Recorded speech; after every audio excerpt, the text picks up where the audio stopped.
And we are live. Hello, one and all. Welcome to my live review and breakdown for last night's final WWE pay-per-view of the year. You got to get this title out there, right?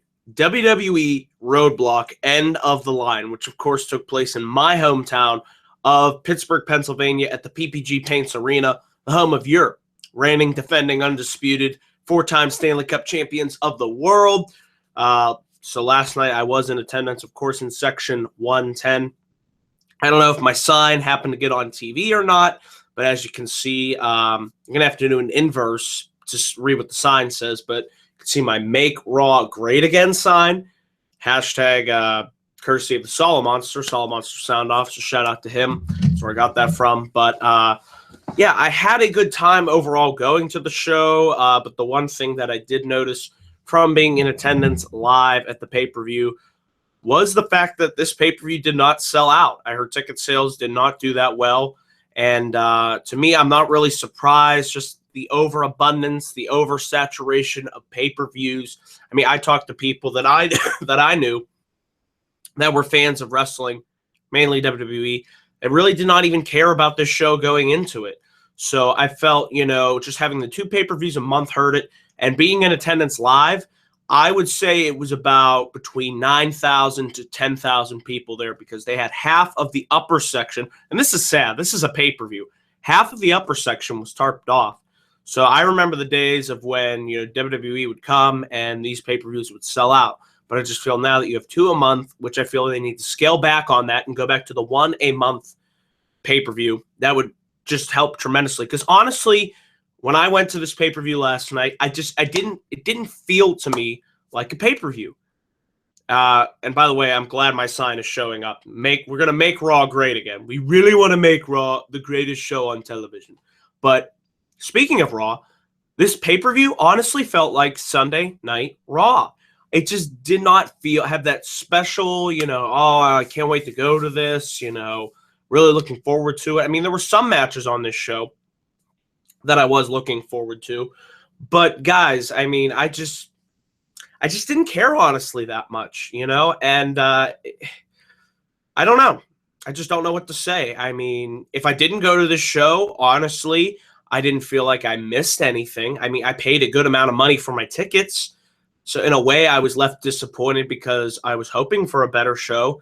And instead, I thought what we got was average to almost below average. I mean, there was some good on this show, but then there was also times this show, I mean, being there live, I noticed that the crowd itself, dead crowd as usual in Pittsburgh. I am not a fan of my hometown crowds. Just nobody seems to care.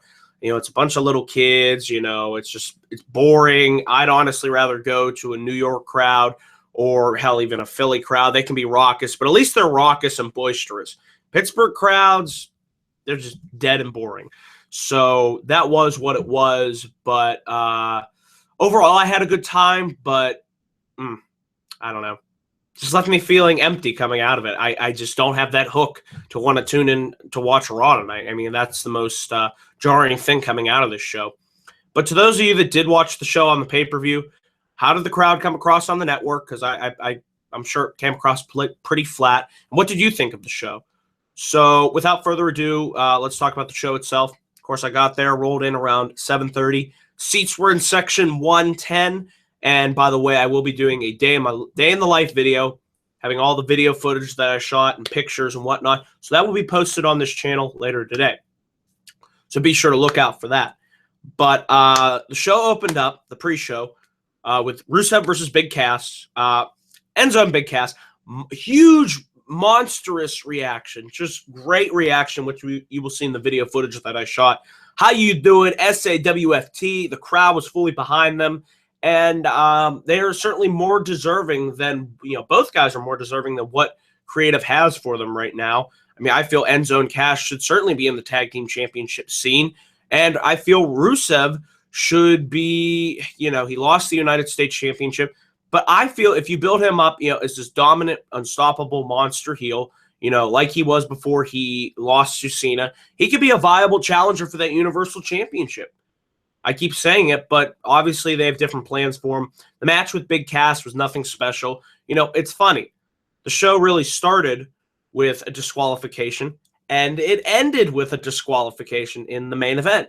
So I guess we've come full circle, but the match between him and Rusev, Big Cass and Rusev, nothing special at all, just really forgettable, and just to end in a disqualification, it was like, well, okay, that was what it was. So the best part out of this, well, of course, seeing Lana live in person.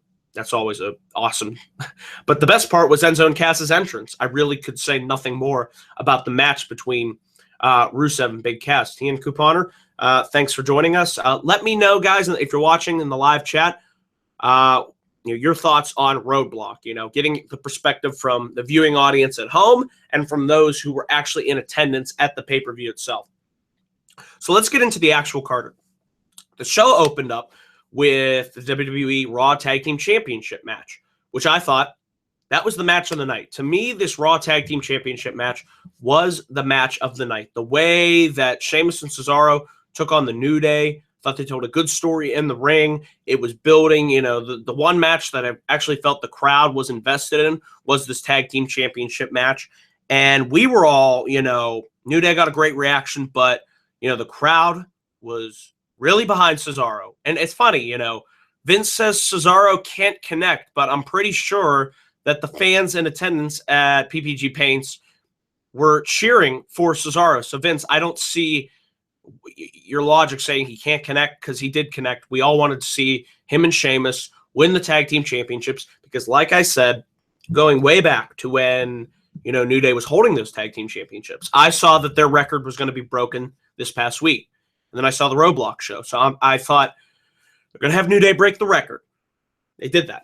Then they're going to face a team at the Roadblock show. Whoever that might be, they'll drop the titles to them. And what happened? New Day broke the record, and they dropped the tag team titles to Sheamus and Cesaro. It was a move I thought was long overdue, but like I said, this was a really good match. Good tag team match. Wasn't on the level of Gargano and Ciampa versus the Revival, but like I said, it was still match of the night for me on this show. Just the way, I really liked how it got started with Cesaro and Kofi going in there. Just they were able to really, tear it up against one another. And then, of course, New Day trying to use, the man advantage that they had with Xavier Woods. Big E doing that spear through the ropes, which I hate it every time he does that, because I know eventually Big E he's going to tear a shoulder, blow out a knee. He does not have to do that. It's like when Cesaro did the tope suicida. I probably botched that, but whatever. The suicide dive through the ropes. He almost injured himself. These guys, they don't have to go that far to take the risk. It really ain't worth it. But towards the end of the match, the match was going, and it kept picking up and building and building and building. And then it was interesting the way that the finish of this match happened, because Sheamus hit Xavier Woods with the bro kick, and then Cesaro and Sheamus, they teased the tag behind the referee's back, and then Kofi dropped Cesaro with Trouble in Paradise, but Sheamus was able to roll from behind Kofi, and he picked up the victory. The crowd goes nuts. Very happy for Sheamus and Cesaro. And I was happy after the match, the way that, we booed Sheamus, and then we cheered Cesaro. So, Cesaro lifted his hands up. Yay! Sheamus, boo! Yay, boo. Yeah, that was just a fun dichotomy with the crowd. But definitely got the show going, and just happy to see Cesaro and Sheamus pick up the tag team championships. Like the way that New Day were dejected coming out of this match. And I actually am intrigued to see if they possibly, go the avenue of having New Day turn heel, which I feel it's time for them to do that. It would certainly freshen them up. But all in all, this was a good tag team match, and my pick for match of the night. And from here, we move on to Braun Strowman versus Sami Zayn. Now, going into this match, I did like the build for it. I like the way that they built Sami Zayn as, this just relentless, unnerving underdog that wanted to just get in that ring and prove Mick Foley and everybody wrong that he could go toe-to-toe and could, stand the line against Braun Strowman, who, continues to be one of the few shining jewels on Raw. I mean, Strowman, I really like the way that they're building him up. I hope in the long run they don't fuck him up with the way they could potentially book him, but so far, so good. And with the addition of the 10-minute time limit, this is something that I've been saying all along. I feel the time limits, it's an old school, wrestling technique, philosophy. We used to have time limits all the time back in the day. I really wish WWE would go back to having time limits for all their matches. 15-minute time limit, 20-minute time limit, time with the remaining amount of TV remaining. I don't know how you guys feel about time limits, but it's just something to me that raises the stake, raises the pressure. It's like in sports. There is a clock, there is time, it runs down. It just keeps things, the anticipation going and whatnot. So it is something that I feel is an old school, WWE needs to take old school approaches and apply them in, this new era, and what's old is new, and it can certainly work again. But I thought this was not too bad of a match between Braun Strowman and Sami Zayn. I definitely know that they can have better, but I did enjoy it for the most part. We had Mick Foley come down towards the end of the match. He had a white towel. It looked like he was going to throw in the towel for Sami Zayn because Strowman was completely wiping the floor with Sami Zayn until Sami was able to dodge out of harm's way. Sami had to use his speed and agility to his advantage and get out of dodge way like a pinball. He had to keep bouncing around, moving out of the way as Strowman would go into the post. Then Strowman, it's kind of funny, then he would go into the barricade, and then finally he'd lunge in the ring and go shoulder first into the post. Sami eventually was able to get the haluva kick on Braun Strowman, and time ran out. Now, the one thing that, Solid Monster mentioned in his review, and I do agree with, the fact that it probably should have just ended in a draw rather than have Sami Zayn win, because you really did not have a winner, logically. So Strowman didn't win to me, and neither did Sami. Now, according to the rules of the match, he won, but I would have been better with, the match ends in a draw, and, that would obviously set up for a rematch, which I would be interested in seeing these two go at it again, because I know with more time, Strowman is improving in the ring, and Sami really is one of the perfect guys to put him in the ring with. He could just make Strowman look like $1 million. But, I'm not going to complain that Sami did get the win. This is actually the outcome that I thought was going to happen. Sami would survive the 10 minutes while Strowman would remain, undefeated in pinfall or submission. He wouldn't be pinned or submitted. So I didn't have a problem with this, and I did enjoy it for the most part. Thought it could have been a little better, but to me, it was a good match still. After this, we move on to our third match of the evening, which was the Ayatollah of Rock and Rolla, baby. The List, which he didn't have the list tonight, which I was really, really disappointed. I was hoping he would bring out the list and, put us all on the list, but that's okay. Chris Jericho versus Seth freaking Rollins. Now, I really thought early on in this match, actually for the most part of this match, it was just okay. I mean, overall, the match was just okay. What I feel hurt this match, Chris Jericho versus Seth Rollins, I originally thought it was going to be a street fight because I thought that's what the advertisement said for PPG Paints Arena. That would have really added to the match, would allow these guys to go outside, and whatnot. I mean, you had Rollins attack Jericho, in the backstage, so, with the parking lot brawl. So I thought for sure this would lead to the addition of a street fight stipulation. It did not. Like I said, I've actually seen Rollins and Jericho have better matches. I don't know. And I feel that what would have helped the main event is, why not have the winner of this match be inserted into the main event? I don't know how you guys feel about that, but that way it freshens up the main event. And, what if Jericho would have won? It would have been a triple threat. Rollins, Rollins, Reigns, Owens, could they team up in that match? But no, they didn't do that. And to me, they just had a match. It was a decent match. But like I said, I've seen them have better. No real surprise here. Seth Rollins was successful in getting the victory over Chris Jericho after, Jericho locked in the walls of Jericho on Rollins for a time being. Rollins was able to go up to the top rope, attempt for the Phoenix Splash, but to no avail. Kevin Owens would eventually run down later on towards the end of this match, attempt to help out his best friend in the world, Chris Jericho, but that would kind of backfire in his face.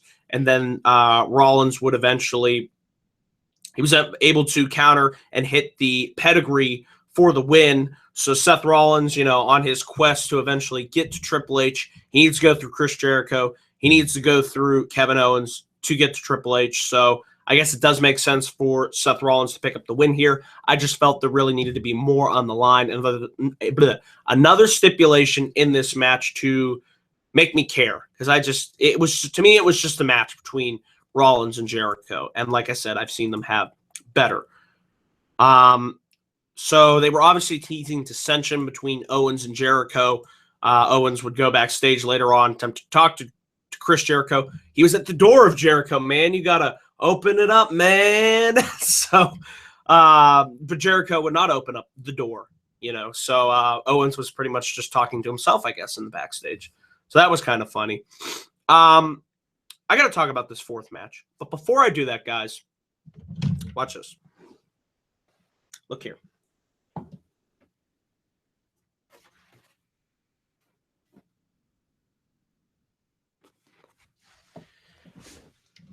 Okay, we got my sign up. We're going to talk about the Cruiserweights. And by the way, how ironic, how prophetic is it that I bring this sign tonight? Have you seen Neville? Because as you all know, Neville has been missing. He's been missing for almost, it felt like months. It felt almost like years. We didn't know what happened to him. The poor little guy. I mean, he's been just, where is he? Was he trapped? Did he get into an accident? Did Vince just completely forget about him? I mean, we were really worried. So that's why I came up with this ingenious idea. My Have You Seen Neville sign. I even got the milk carton. He's on a milk carton, so that certainly helped. So, guys, I'm just really glad that this ad campaign, this sign, helped us find Neville. I'm so happy that we have finally found Neville because, boy, oh boy, was this Cruiserweight match. I was in the building. Holy hell, you could hear a pin drop. And I just sat there. I looked around. I'm thinking, this is fucking sad. The way the Cruiserweights have been booked on Raw, nobody cared. Nobody. Nobody cared about Rich Swann. Nobody cared about Brian Kendrick.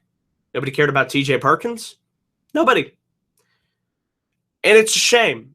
These guys have the talent. They have the ability. But this company, Vince, Kevin Dunn, whoever is responsible for the way that the Cruiserweights have been booked, it's atrocious. They don't feel special. They just feel like, time fillers on Raw. It's what the hell are you doing? And that really upset me. I don't know if anybody else was upset, but just being there live and just taking it all in, man. I mean, I just shook my head. I mean, nobody cared. I didn't even care.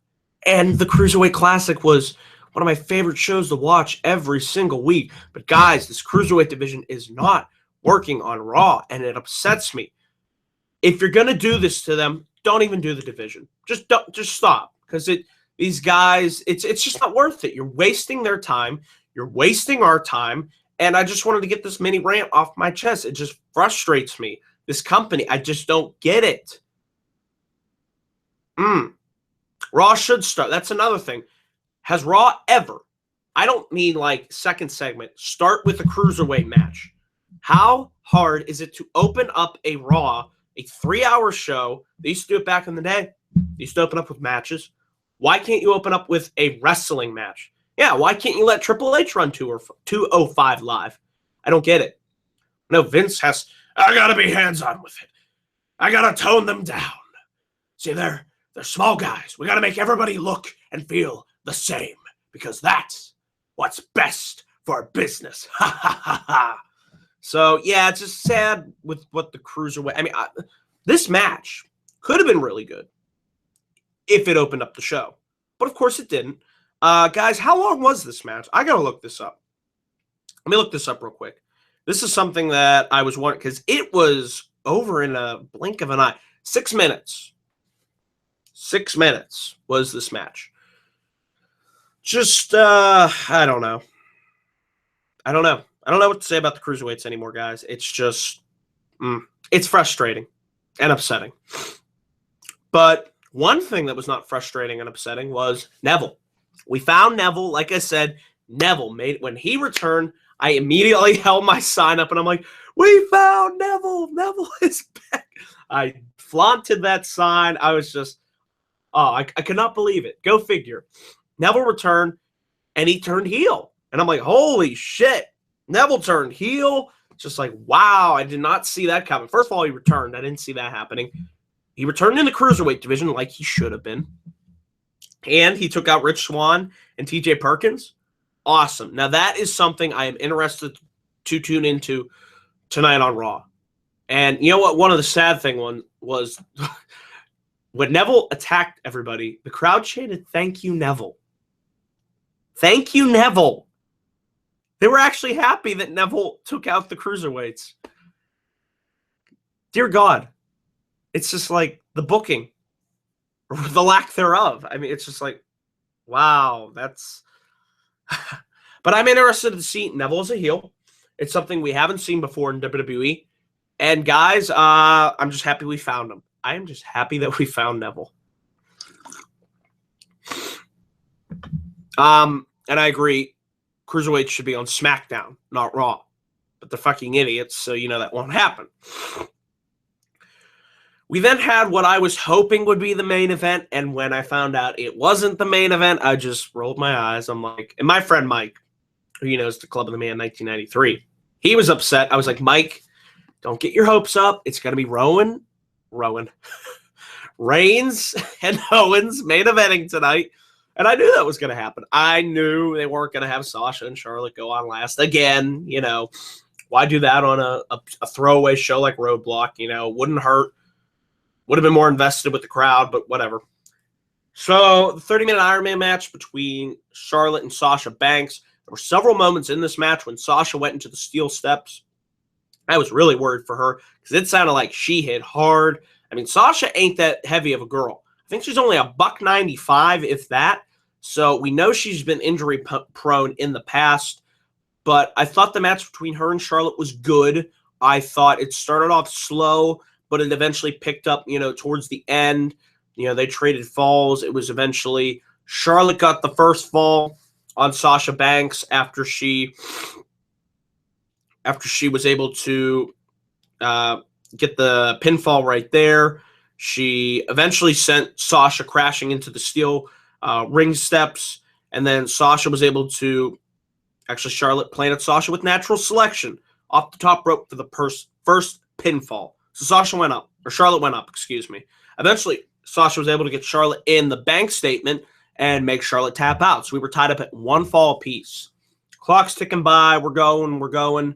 About halfway through it. And then Charlotte threw Sasha into the steel ring post, and Sasha was able to attempt to get a roll-up counter after Charlotte hit a modified knee bar.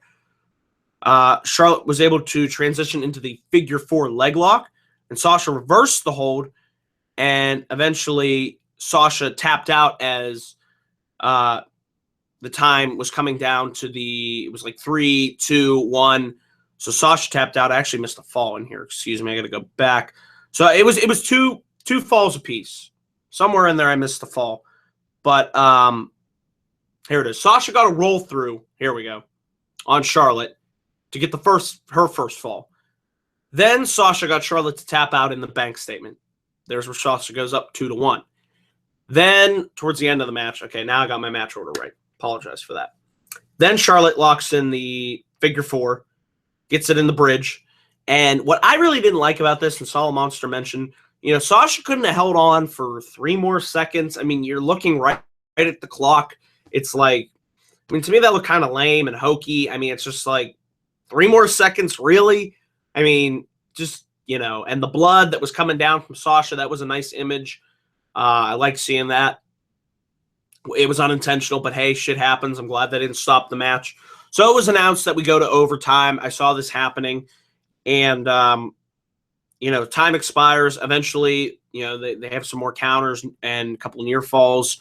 Sasha, you know, Charlotte continued. I like the fact that Charlotte was working on the back and the leg of Sasha, you know, trying to use some psychology. So it's always good to see that, you know. And Charlotte was able to counter Sasha's bank statement attempt into the figure 4 leg lock, locks in the figure 8 again. And Sasha tapped out, and Charlotte remains undefeated on pay-per-view. But I'm just tired of hot potato. And I know this is the final match. There is no more rematches between these two, but it's just like, what was the point of putting I keep saying, what was the point of putting the title on Sasha only to have Charlotte win it back. I mean, what's next for Sasha after this? I mean, she's the loser. I mean, she can't win a pay-per-view match. Has she won a pay-per-view match? Okay, she won at Battleground. But since then, she lost at SummerSlam, Night of Champions, Hell in a Cell, Survivor Series. She got eliminated. Roadblock. Mania. Wow. So while Charlotte wins on pay-per-view, Sasha loses. Now, if they would actually have a sense of storytelling and direction with this, it could lead to a Sasha Banks heel turn. You know, she gets visibly frustrated and says, that's it, I've had enough. Now you're going to see who the true boss is. But I definitely see Sasha feuding with Nia Jax because who is her feud with? It's the problem with the Raw Women's Division. There is a lack of depth. Emelina, be nice if fucking Emma debuted tonight, return, whatever. She's not debuting. They'll lie to you and say that she will debut. She's never going to debut. But what do you guys think about a heel turn? You know, would that make sense? Okay, that would at least make sense to show me that you have some type of direction instead of hot potato. You know, here's the title. No, I get the title. You get the title. I get the title. Title. You know, seriously, we need to like have the hot potato title. Rename it. Raw does need Emma, Summer Rae, and Paige, and I agree, Ultra. Yeah, when is Emma? Does anybody know when Emma's coming back? Because honestly, I gave up hope. She's never coming. It's the ultimate running joke. You know, I need to have a where's you know, we have you seen Neville? Have you seen Emelina? That's the next sign somebody needs to make. Yeah, I thought this was a good match, but I've seen them have better. It should have been the main event, but it wasn't. So to me, when I knew it was Reigns versus Owens, which I'm going to talk about next, guys, I didn't care. Going into this, I did not care about Reigns versus Kevin Owens. I just don't care.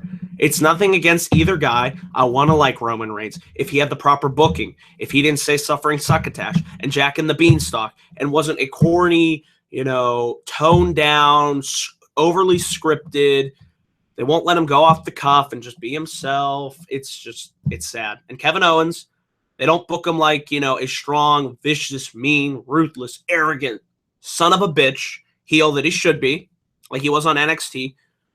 They won't book him like Walking Dead comparison here. Book him like Negan. Imagine if he was like Negan. We need a Negan heel in this company so fucking bad. A guy that will just say, you've got guts. And if you know what I'm talking about, just cut somebody's guts open and blood everywhere and take the Lucille baseball bat, bash people's brains in. But no, instead of that, we get tater tots. We get suffer and succotash. Thank you for bringing that up. We can't get a complex, vicious heel. See, the problem is we should want to cheer Reigns if he was booked properly, and we should be booing Kevin Owens. But that's a whole nother video for a whole nother day. That just, we cheer the heels, we boo the baby face. That's the main problem, along with the writing and the length of the show and the overexposure. But to me, this is just a dichotomy of everything that's wrong with this company. It's wacky. It's awful. Imagine if Reigns was like a Negan heel. Just, oh my God. Oh my God. What do you think? Reigns as a Negan heel from The Walking Dead? Oh, I mean, I wouldn't go that far because that'd be TVMA territory. He's not going to be cutting people's guts open. But, if he had the barbed wire bat. Ooh, man, that would just be badass. Oh, man. Oh, I'm just picturing a heel Roman Reigns, and it's just like, he could do it. I know he could do it, but they just want to keep. I mean, as a babyface, he's just boring. I just don't care. You know, if he defended the United States Championship, that would be nice. Can't do that. And again, he's just following the script. So, you know, I'm not hating on the guy himself. I'm just hating on, you know, the way he's booked. So I just want to get that out in the fact. But the match, tell me what happened, guys, because I didn't. I was looking at my phone, checking to see if the Hawks won the hockey game. You know, had a little NHL action. I was just trying to do everything and everything. I mean, I looked up to see Owens hit the dive off the table. He had to do it again because, of course, you know, the table does not break on the first time. So the table broke the second time. But what pissed me off is your pay-per-view main event goes off the air with a disqualification.